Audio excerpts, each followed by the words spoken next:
You know, there is a specific type of exhaustion that sleep just cannot fix. Right. It's not physical at all. No, Yeah. it's this soul-deep exhaustion. It's for the person who holds the entire world together, and then in some sudden, quiet moment, just realizes that absolutely no one is holding her. And that realization is terrifying. I mean, it's especially terrifying because that woman, the one carrying all that weight, has probably been rewarded her entire life for not needing to be held. She often doesn't even recognize the sheer scope of the burden until she's way past the point of systemic burnout. I have to say, I was not ready for this video. We cover a lot of sources here. You know, we analyze trends and ideas, but this piece that just dropped from the Unspoken Strength channel. The one called She Looks Strong, but no one sees the cost. Yes, that one.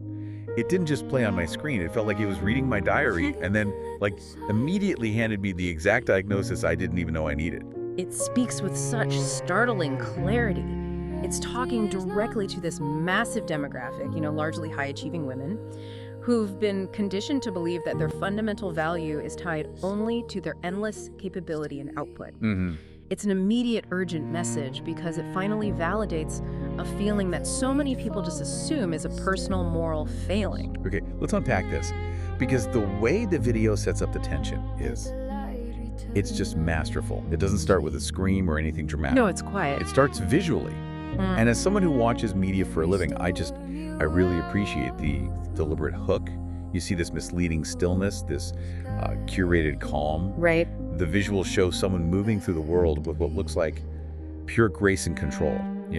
Someone who is wearing her strength-like armor. And that visual, it sets the stage for the public performance, doesn't it? It validates the immense effort that goes into maintaining that facade. You are moving with grace, you are functioning. But the visual is the lie. It's the lie. And the narration immediately introduces the psychological dissonance needed to just break through that. Exactly, because then the voiceover hits you like a physical shockwave. Yeah. It interrupts that whole sense of calm control with one single brutal line. High functioning does not always mean high peace. Ugh, that line. That's the core tension that really defines this whole experience. We look at high functioning behavior, and often from a trauma-informed perspective, we realize that the function itself, the ability to manage the complex logistics, the demanding careers, the busy families. Yeah. It's not just healthy ambition. It's a highly refined, extremely energy-intensive coping mechanism. I think that distinction is so critical for anyone listening. For those who might be unfamiliar with that framework, how do we distinguish between genuine, healthy ambition and what you're calling this maladaptive coping mechanism? Well, the difference is really in the cost and the driver. Healthy ambition is energized by passion, by goal pursuit. It's self-sustaining, and it ultimately reduces your stress when you achieve something. Right. But maladaptive high functioning is driven by this urgent need to maintain control and to avoid perceived failure or external chaos. It demands constant, unsustainable energy. So you're not doing things out of joy. No, you're doing them out of the terror that everything will just collapse if you stop for a second. And the video just nails the painful paradox that results from that dynamic. Yeah. It observes that the woman who seems to have it all together, who is, objectively successful, she will often feel the most exhausted when the world finally goes quiet. Because that's when the function stops. I think of it like a turbine spinning frantically just to keep a city powered. When that noise suddenly cuts out, the internal engine, which has been running at 100% just to manage external demands, it suddenly has nothing to push against. And that silence reveals the interior damage, the deep exhaustion. And that's exactly why the piece says peace feels foreign even when life looks full. The system's just used to noise, not to calm. And that peace feels foreign because the whole self-worth mechanism relies entirely on activity and output. The thought process is, if I slow down, I lose value. If I rest, the world, which I have stabilized through sheer force of will, it falls apart. Which is the true cost. It's the true cost of wearing that armor, which is what the video zooms in on next. And I think this is maybe the most stinging, critical, societal critique it makes. Oh, I agree. And this is where the video really transcends personal psychology, and it just becomes a statement about our collective social contract. It highlights how utterly broken the system is. It does. The video bluntly says we applaud the outward display of strength, the armor, but we completely ignore the emotional, physical, and relational expense that's required to maintain it. The narration puts a period on that idea so perfectly. There's a line that I think should just make every listener pause. We applaud women for how much pain they can carry without breaking. And then it just says, That is messed up. yeah. And when you hear that, you have to ask yourself, what are we truly valuing in our definition of strength? We're valuing resilience only insofar as it serves other people and requires silence from the person carrying it all. It creates this perverse feedback loop. Masking pain becomes the highest virtue. And as analysts, we know that when pain and exhaustion are carried alone, they don't dissipate, they don't solve themselves. No, they get worse. They crystallize into chronic exhaustion, into resentment, and eventually deep psychological or even physical illness. The world celebrates the output, the perfectly managed calendar, the flawless presentation, but it willfully ignores the Herculean input required to maintain that. Which brings us to the invisible burden, right? That feeling of profound loneliness, of being unseen. The video details this core complaint. Yeah. You can succeed in every single quantifiable area of your life. The career, the home, the social calendar. All of it. But you can still feel profoundly unseen within it. And that feeling of success being hollow, it stems directly from the fact that the world celebrates what you do, but never asks what it costs to keep doing it every day. The emotional calculation is just consistently ignored. Completely. If your entire identity is devoted to giving and managing and loving deeply, and you are never once asked about the depletion that comes with it, I mean, the system is designed for you to eventually just fracture under the load. That is the perfect segue to the heart of the loneliness, to the ache of isolation that this piece captures so vividly. It focuses on the care paradox. Oh, the care paradox is brutal. It's so brutal because it's entirely self-imposed and yet it's also socially enforced. The video notes that the person who, quote, holds everyone together forgets what it feels like to be held. This is the isolation inherent in that role of the primary caregiver, or, the structural pillar. To be the pillar, you must appear unbreakable. And that very appearance. That appearance inherently cuts you off from receiving the support you desperately need. If you're the person solving all the problems, who do you turn to when you become the problem? It's the constant psychological weight of knowing you're the structural support. And if you lean, the whole thing tilts. You can't afford to show a single crack. Precisely. Yeah. And this is why the video's definition of exhaustion is so powerful. It's so necessary. It moves the concept away from just being physically tired, which, a nap might fix, Right. to a much deeper deficit. It says true exhaustion is the ache of being capable without being cared for.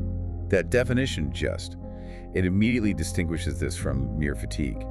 It suggests a chronic emotional debt. Or there's another line. The exhaustion is the weight of never putting the world down long enough to rest in it. Wow. That's not a lack of sleep. That's a chronic state of emotional vigilance where you never truly disconnect. And that state of hyper-capability, it sends a subconscious message to everyone around you, which is, I don't need help. Yeah. This is the tragic mistake the world makes, and it's what this video tries to correct. The more capable you are, the more isolated you risk becoming, because people relying on you just assume your strength is static, that it's infinite. But the piece offers this massive pivot. It uses the power of narrative to start reframing this crushing experience. The video integrates the wisdom of people like Brené Brown. This idea that when we define our stories, they define us. But when we own our stories, we can write a brave new ending. That shift is absolutely essential. It moves the focus from being a passive victim of exhaustion to becoming the active author of a new life. Right. It relabels the exhaustion itself. It says maybe it's not weakness, but rather your story asking to be heard. Your body and your soul are quite literally demanding an edit to the script you've been living by. And what's the first step of that edit? It's not about stopping the function entirely. I mean, that would be terrifying for the high performer. Oh, absolutely terrifying. The video gives you permission to keep your strength, but to fundamentally change the context in which that strength operates. You do not need to stop being strong. But you must stop being strong alone. That's the first true offering of relief. We need to internalize that alone strength is a finite resource. It's a fast-burning fuel. Shared strength is sustainable strength. It's an urgent invitation to vulnerability, which is the hardest boundary to cross for someone who wears strength like armor. But it is absolutely necessary for psychological survival. And that realization leads us directly into the emotional climax of the entire video. This is the line that I think caused the massive viral reaction. I think so too. Because it speaks directly to every high performer who is terrified of taking a necessary break, terrified of the world falling apart. The line is, rest is not quitting, it is returning. This simple linguistic shift it's revolutionary. It really is, because quitting implies failure, collapse, the sudden cessation of effort, but returning implies a necessary regenerative act of recentering, a purposeful movement towards safety. It removes the moral judgment. The guilt. It removes all the guilt from the act of resting. It's the permission slip we all needed. High performers, we fundamentally fear quitting because we believe the world will fall apart without our direct oversight. But the video details exactly what this rest is. It's not collapse. No. It's returning to awareness, returning to alignment, but most importantly, returning to yourself. Let's talk about those 3 R's, because I think that's the application the listener really needs. Awareness. That means intentionally dropping the emotional armor and just acknowledging the actual cost you've paid. Okay. It means auditing your commitments and realizing that the absence of a no is not a sustainable life strategy. And what about alignment? How does that feel in practice? Alignment is adjusting your actions to your true core needs, not just to perceived external demands. For the highly capable person, this often means creating specific, intentional boundary filters. So actually saying what you need. It means communicating your needs, not waiting for someone to magically notice your depletion, and then adjusting your output to match your actual capacity, not your infinite perceived capacity. And finally, returning to yourself. That one. That sounds like the toughest one. Because if your whole identity is tied to your roles, who are you when those roles are paused? It is the hardest, but it's the payoff. It's the rediscovery of the you that exists outside of the roles you play. The mother, the executive, the community organizer. The person underneath the armor. Exactly. It means identifying sources of joy that don't involve productivity. And this is the essential reframing. Rest is not the absence of productivity. It is the fundamental prerequisite for sustainable, joyful progress. You cannot pour from an empty vessel, especially one that has been polished and armored to look full. The peace brings it all home with that final bit of wisdom that just sums up the whole experience. Even strength needs somewhere to breathe. That breath, that intentional rest, that's the pivot point. And that breath fundamentally changes the destination, because if you keep driving without breathing, your goal of peace just gets perpetually pushed further out into some abstract, unreachable future. The video concludes that peace was never the opposite of progress. It was what you were working towards all along. The burnout was the detour. Peace was always the mission. It reframes the entire mission. It validates the exhaustion, not as a personal failure, but as a system failure. And it acknowledges that this conversation, this recognition of the unseen cost, has to start from a place of radical honesty, a sanctuary, as the channel calls itself, where every truth begins in stillness and ends in peace. Yeah. You have to be still enough to hear your own story asking to be heard. This is really a call for intentional, purposeful rest and healing, rather than just passively collapsing from exhaustion. The ultimate takeaway is validation. You are not tired because you are weak. You are tired because you have carried everything alone, without acknowledgement or care, for far, far too long. The next step is putting the world down and allowing yourself to rest in it. But honestly, our voices together, it isn't enough. No, not for this. Yeah. You really have to see the visuals. You need to see the visuals combined with this score.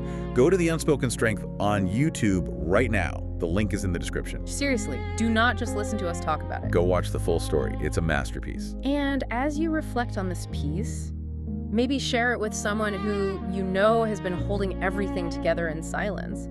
Consider the concept the channel left us with. I am learning to rest with purpose. That's the ongoing challenge for all.